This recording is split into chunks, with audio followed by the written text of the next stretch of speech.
Queridos, seguimos en nuestra serie de sermones titulada Las marcas básicas de la comunión cristiana. Y como ustedes ya saben, porque lo hemos dicho más de una vez, el propósito de esta serie es destacar el hecho de que ser cristianos implica pertenecer a la iglesia. Y también queremos destacar en esta serie cómo vivimos esa pertenencia. Ya estamos en el quinto sermón de nuestra serie. Y para ponernos en sintonía, les invito a abrir sus Biblias en Isaías capítulo 6. Isaías capítulo 6, vamos a leer desde el versículo 1 al 7. Isaías 6, versos 1 al 7. Dice así la palabra del Señor. En el año que murió el rey Usías, vi yo al Señor sentado sobre un trono alto y sublime, y el borde de sus vestiduras llenaba el templo. Por encima de él había serafines. Cada uno tenía 6 alas.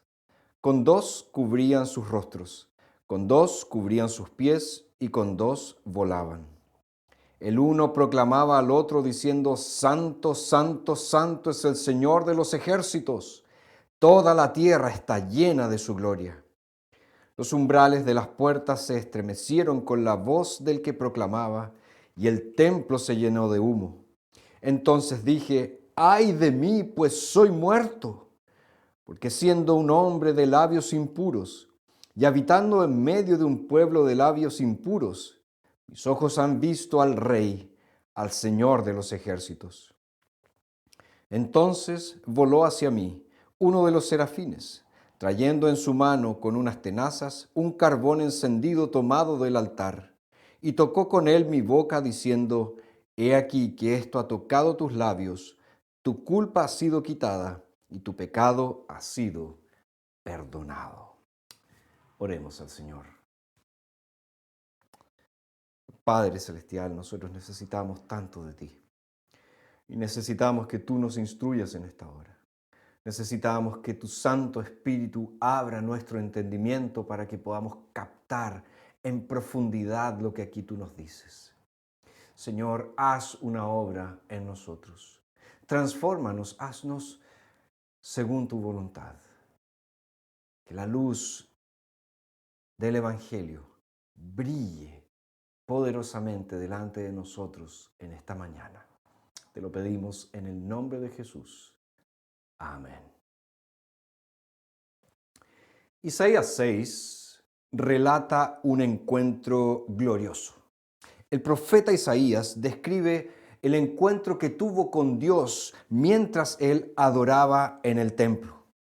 Aunque hay algunos estudiosos que tienen diferentes interpretaciones acerca de cuándo sucedió esto y si realmente Isaías estaba o no en el templo, personalmente creo que Isaías estaba en el templo, en la casa del Señor, adorando al Señor en su deseo continuo de buscar a Dios, de caminar con Dios, de buscar la voluntad de Dios. Y lo que sucedió este día en particular fue una profundización de aquello que Isaías sabía acerca de Dios, conocía acerca de Dios y de aquello que él también conocía acerca de sí mismo como un siervo de Dios. Por lo tanto, la experiencia de Isaías tiene mucho que decirnos a nosotros hoy. No en el sentido que nosotros seamos como Isaías, pues él fue un profeta comisionado por Dios para cumplir una tarea especial, sino en el sentido de que su experiencia de adoración es algo que todos nosotros debemos buscar. ¿Has experimentado mientras adoras la presencia y la comunión del Dios Santo? Muchos entran en las iglesias y salen tal cual entraron. Y en muchas de nuestras iglesias vemos una falta completa, una falta impresionante de la presencia de Dios. ¿Qué es lo que sucede? Nos preguntamos. Dios es el mismo, Dios no cambia. Por lo tanto, el problema tiene que estar en nosotros. Nosotros somos el problema. Estamos tan secularizados, somos tan mundanos que olvidamos que en la adoración se produce un encuentro entre Dios y su pueblo, un encuentro entre el cielo y la tierra. El propósito para hoy es responder a la siguiente pregunta entonces. ¿Me he encontrado con Dios en la adoración? ¿Me he encontrado con Dios en la adoración? Y para eso quiero que tengamos en mente tres ideas principales. La primera de ellas es la época en que esto sucedió. Nos dice Isaías que en el año en que murió el rey Usías, también conocido como Azarías en la Biblia, un rey que trajo tiempos de prosperidad para Judá, un rey como ningún otro después de Salomón. Pero nos dice que este rey en su época de mayor apogeo, en su época de mayor éxito, fue llevado por el orgullo e intentó hacer algo que como rey no le correspondía. Él quiso ofrecer incienso en la casa del Señor, función que solo le correspondía a los sacerdotes. Y en ese instante el sacerdote Azarías junto con 80 sacerdotes se pusieron delante de él y le dijeron: Rey, no te corresponde hacer esto. Y en su indignación, Usías fue disciplinado por Dios con lepra y él murió apartado de la gente, fuera de la gente, por causa de su pecado. Entonces Isaías nos dice que era el año en que murió el rey Usías. Por lo tanto, se trataba de una época de gran incertidumbre. El rey había muerto. Y como ya les mencioné, desde los tiempos de Salomón, Judá no había tenido ningún otro rey como Usías. Buena administración, integridad habían caracterizado su reinado. Y en momentos como este, que nos describe Isaías, es fácil darnos cuenta, es fácil percibir la futilidad, la banalidad de cualquier esperanza humana. Ningún rey terrenal pudo ayudar a Judá en ese entonces. En el contexto de una crisis como era esta, Dios entonces puede darse a conocer más fácilmente que cuando los tiempos son favorables y nosotros estamos confiados, estamos cómodos, estamos tranquilos. Nosotros también hoy estamos viviendo una época de mucha incertidumbre. Estamos en medio de una pandemia y cuando las cosas parecen estar mejorando, dan un giro abrupto hacia el fracaso, hacia el colapso. Y es natural que nos llenemos de dudas, que nos llenemos de inseguridades, nos llenemos de incertidumbres. Pero es muy importante que entendamos que son en estos tiempos de incertidumbre donde Dios se da a conocer de manera gloriosa en medio de su pueblo. Primera idea entonces, la época. Segunda idea, el lugar. Nos dice que en el año en que murió el rey Usías, vi yo al Señor sentado sobre un trono alto y sublime, y el borde de sus vestiduras llenaban el templo. El texto parece indicar que Isaías se encontraba en el templo en Jerusalén.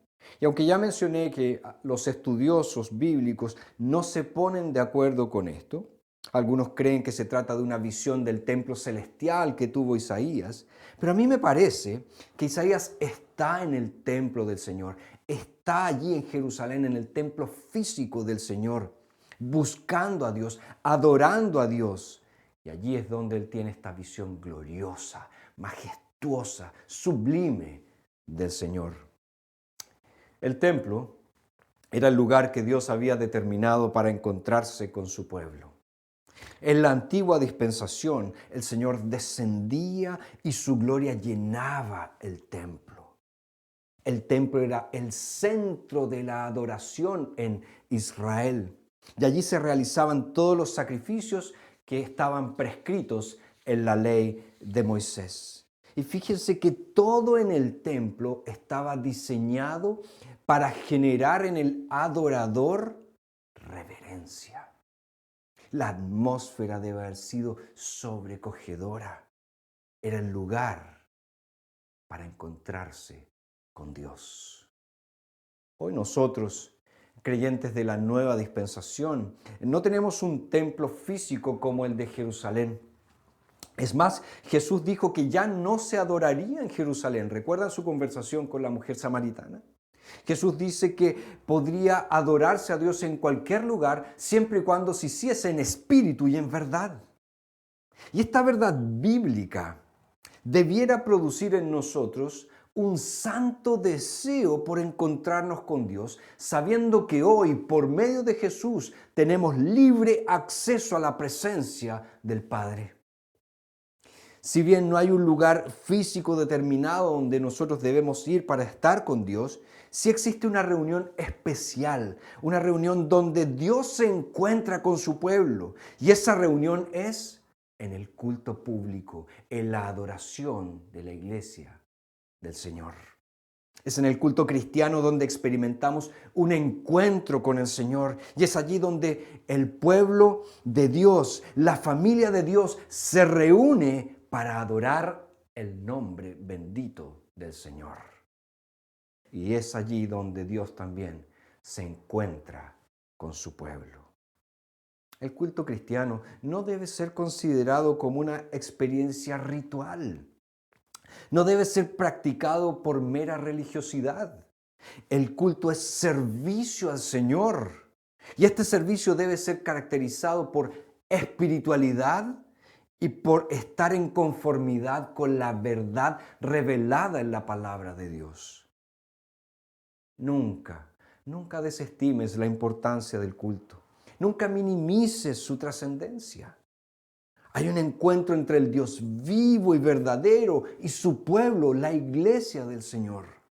Y ese encuentro debe ser anhelado por todos nosotros. Debemos amar estar juntos adorando a Dios. Debemos honrar el culto cristiano, porque esa es la voluntad de Dios. Vemos entonces la época, el lugar y tercero, la experiencia.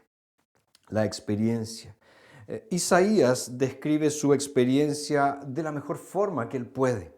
Él dice que vio al Señor. Este término en hebreo es Adonai, que se refiere al Señor soberano, al Rey soberano. Y lo vio sentado sobre un trono alto y sublime, y el borde de sus vestiduras llenaba el templo. Fíjense que Isaías no describe al Señor. Él solo se limita a mostrarnos la imagen de un gran rey. Describe a Dios como el soberano de toda la tierra. Ahora una pregunta que inmediatamente surge, una pregunta que salta a la vista al leer esta descripción de Isaías, es la siguiente. ¿A quién vio Isaías? ¿A quién vio?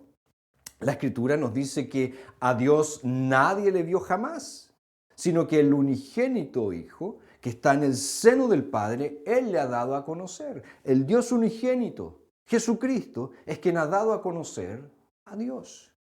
Ahora, Juan es explícito en su Evangelio en decirnos lo siguiente. Estas cosas dijo Isaías, refiriéndose a la profecía de Isaías, porque vio su gloria. ¿La gloria de quién? La de Jesús. Y habló acerca de él.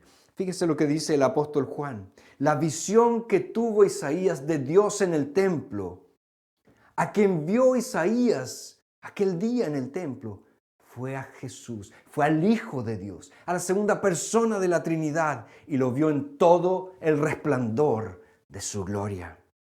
Fue a Jesús entonces a quien Isaías encontró en el templo aquel día.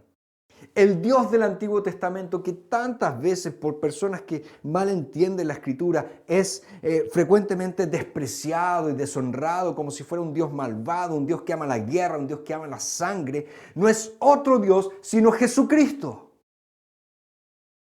El apóstol Juan, en el libro de Apocalipsis, tuvo una visión similar de Jesús en toda su gloria, en toda su majestad, en toda su soberanía.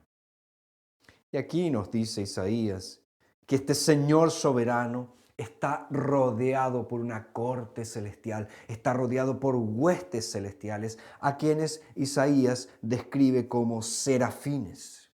Estos seres angelicales que están sobre el trono de Dios, prontos para ejecutar las órdenes de Dios, son descritos por Isaías de una manera que nos parece un poco extraña. Nos dice que tenían 6 alas, con 2 cubrían sus rostros, probablemente demostrando que la santidad de Dios no puede ser observada directamente ni siquiera por un ser celestial puro como son los ángeles. Después Isaías nos dice que con 2 cubrían sus pies, tal vez insinuando o indicando que además de cubrir los pies, cubrían sus cuerpos. Es como si los serafines quisieran borrarse de la escena para que solo Isaías contemplara a Dios sentado en el trono. Fíjense qué importante es esto. Cada vez que nosotros nos desanimamos en nuestra vida cristiana por diferentes situaciones, por diferentes dificultades, un cristiano o una mujer cristiana más experimentada debiera darnos el siguiente consejo. Sal del cuadro por unos instantes y enfócate solamente en Jesús. Ese es un consejo seráfico, ese es un consejo angelical. La adoración debiera ser así, donde nosotros nos perdemos completamente en Dios, donde nosotros desaparecemos de escena y solamente contemplamos la gloria de Dios. Los servicios de adoración modernos satisfacen con demasiada frecuencia las necesidades del hombre, del ser humano. Pero la verdadera adoración exalta solamente a Dios. Y finalmente, en su descripción de estos serafines, Isaías nos dice que con 2 alas volaban, yendo de un lado a otro por orden de Dios, listos para hacer lo que Dios les mande. Además, nos dice Isaías que los serafines proclamaban: Santo, santo, santo es el Señor de los ejércitos, toda la tierra está llena de su gloria.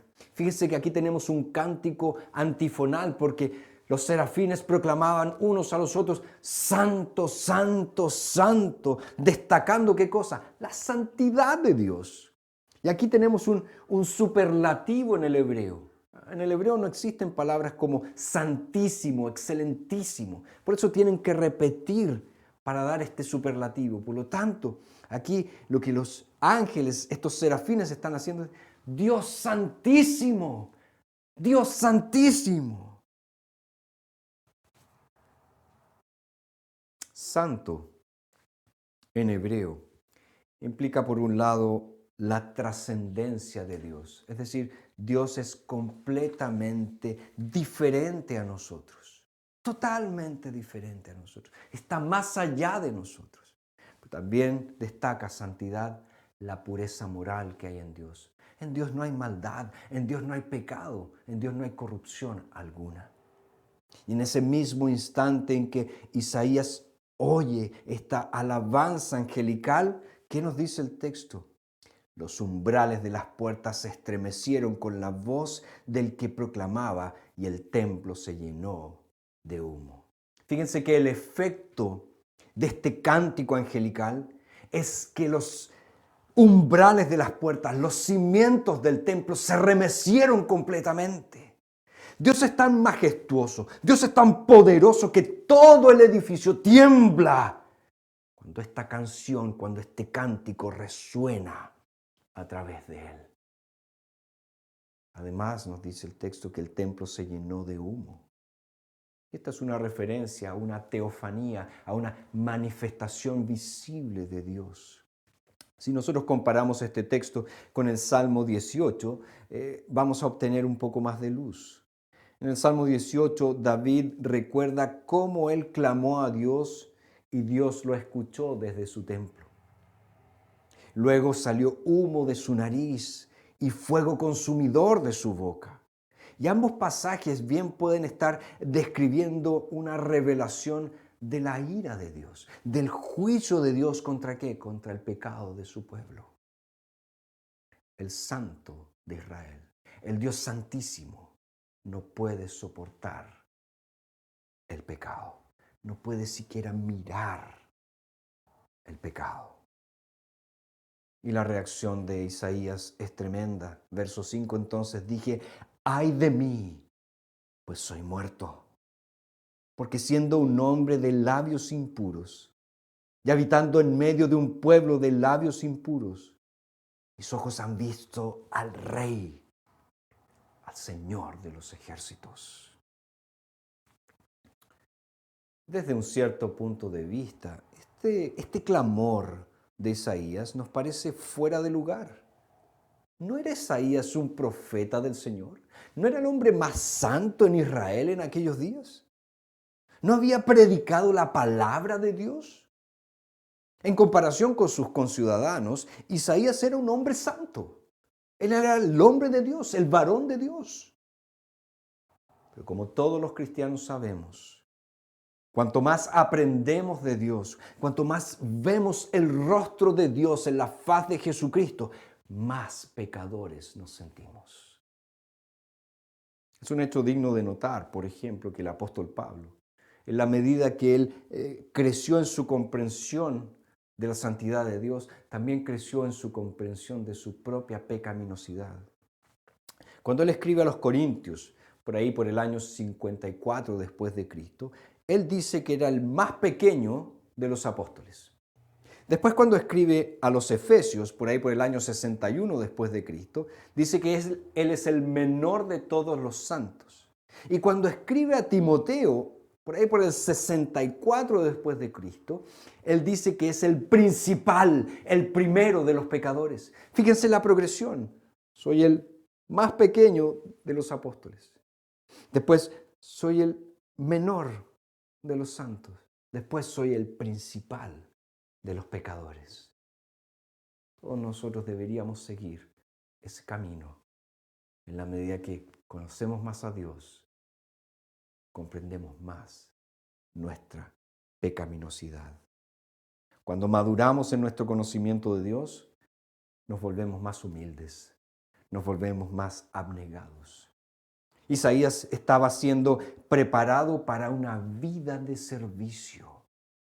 Y cuanto más reflexionara en su indignidad para la tarea, mejor exaltaría al Señor que lo estaba comisionando. Si vamos a ser útiles para Dios, necesitamos ser humillados tal como lo fue Isaías. Dios usa a los humildes para exaltar su nombre. Al orgulloso y al arrogante, nos dice la Escritura, Dios humillará. Es mejor ser humillado ahora y recibir el perdón de Dios que ser humillado en el día del juicio y ser condenado para siempre. Si quieres crecer en la gracia, no hay una manera fácil, no hay una manera delicada de hacerlo. No hay atajos para llegar a la santidad. Dios debe mostrarnos la miseria de nuestros corazones y luego comenzar el proceso de por vida de reconstruirnos para que seamos como deberíamos ser. El famoso presbiteriano escocés Robert Murray McCheyne dijo que en nuestros corazones se encuentran las semillas de todos los pecados conocidos. Y descubrir esta verdad puede ciertamente abrumarnos, tal como le sucedió a Isaías. Fíjense, Isaías quedó destrozado ante Dios, quedó consternado por la revelación de su depravación. ¿Entiendes cuán pecador eres? ¿Ves la maldad que hay en tu propio corazón? Para crecer en santidad, para crecer en la gracia, debemos también crecer en nuestra comprensión de la vileza, de la maldad de nuestro pecado. Pero eso no fue todo. El texto nos dice que luego de su clamor, Isaías vio que un serafín voló hacia él, trayendo en su mano con unas tenazas un carbón encendido tomado del altar.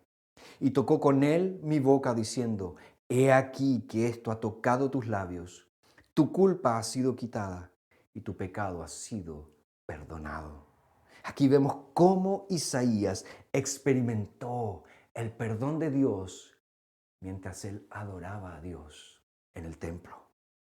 El serafín va al altar del sacrificio, toma un par de tenazas, con ellas toma un carbón encendido y luego vuela hacia Isaías. Hay tres cosas importantes en esta descripción. En primer lugar, el perdón de pecados siempre tendrá un costo. El perdón de pecados tiene un costo. No hay perdón de pecados sin sacrificio, nos dice la Escritura. La pena por el pecado debe ser pagada. Esto es lo que el autor de la carta a los Hebreos dice cuando señala que sin derramamiento de sangre no hay perdón. Lo que ve Isaías aquí entonces es un anticipo de lo que más adelante Jesús haría en la cruz del Calvario. De hecho, como ya dijimos, el apóstol Juan dice que Isaías escribió acerca de ¿qué? Acerca de la gloria de Cristo. Aquí Isaías está viendo una imagen de lo que Jesús haría después al pagar por nuestros pecados en la cruz. En segundo lugar, lo que hace el serafín. Fíjense que el serafín toma un carbón encendido del altar con unas tenazas, luego lo coloca en su mano, nos dice el texto. O sea, los serafines, además de tener 6 alas, tienen manos. Y nos dice el texto que sus manos son capaces de soportar un calor tremendo como es el calor de un carbón. Y luego ese carbón encendido, ese carbón ardiente es llevado por el serafín donde Isaías y con él toca los labios del profeta. ¿Te imaginas el dolor de eso? ¿Te imaginas el dolor indescriptible que sufrió Isaías, un dolor insoportable? El carbón entonces se aplica a los labios de Isaías, la parte del cuerpo que él describió como siendo la más pecaminosa y la más indigna. Él dijo, yo soy un hombre de labios impuros. Piensa entonces en el dolor que eso le provocó a Isaías. A Isaías se le dio en esencia, como ya dije, una visión previa de la cruz, que es el altar final del sacrificio. Desde la perspectiva del Nuevo Testamento, sus pecados fueron expiados mediante la aplicación de la sangre de Jesucristo a su conciencia culpable. Dios toma la iniciativa de encontrar siempre una manera de perdonar nuestros pecados. Y lo tercero, lo que dice el serafín. Lo que dice el serafín. El serafín dice, he aquí, esto ha tocado tus labios, tu culpa ha sido quitada, y tu pecado ha sido perdonado. Fíjense, qué dolor más bendito, qué dolor más maravilloso experimentó Isaías. Ese carbón encendido que tocó sus labios, que le provocó un dolor insoportable. Ese dolor fue lo que quitó su pecado, lo que perdonó sus iniquidades. Ser perdonado para algunas personas es una experiencia muy dolorosa. Entender que soy un pecador y que el pecado se manifiesta en cada cosa que pienso, en cada cosa que digo, en cada cosa que hago, incluso en lo que llamo buenas acciones.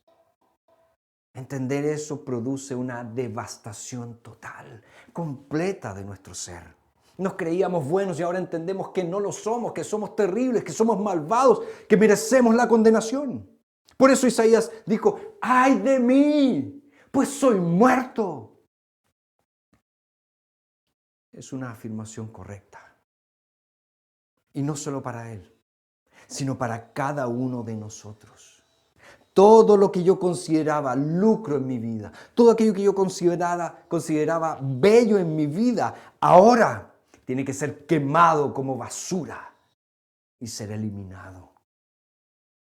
Esta es sin duda una pérdida, pero es una pérdida valiosa porque me lleva directamente a Cristo. directamente al Señor. ¿Te has encontrado con la santidad de Dios en el culto de adoración? ¿Le has visto en la gloria de su majestad? La santidad de Dios ha dado claridad a tu miseria, a tu pecado. Conocer más a Dios te ha llevado a conocer más el pecado que hay en tu corazón. En el culto de adoración no solo nos encontramos con el Dios Santo, sino que también nos encontramos con el Hijo Santo, Jesucristo, que es proclamado como el sacrificio perfecto por nuestros pecados. ¿Has sido purificado con la sangre preciosa de Jesús? ¿Es Él la expiación, el sacrificio por tus pecados?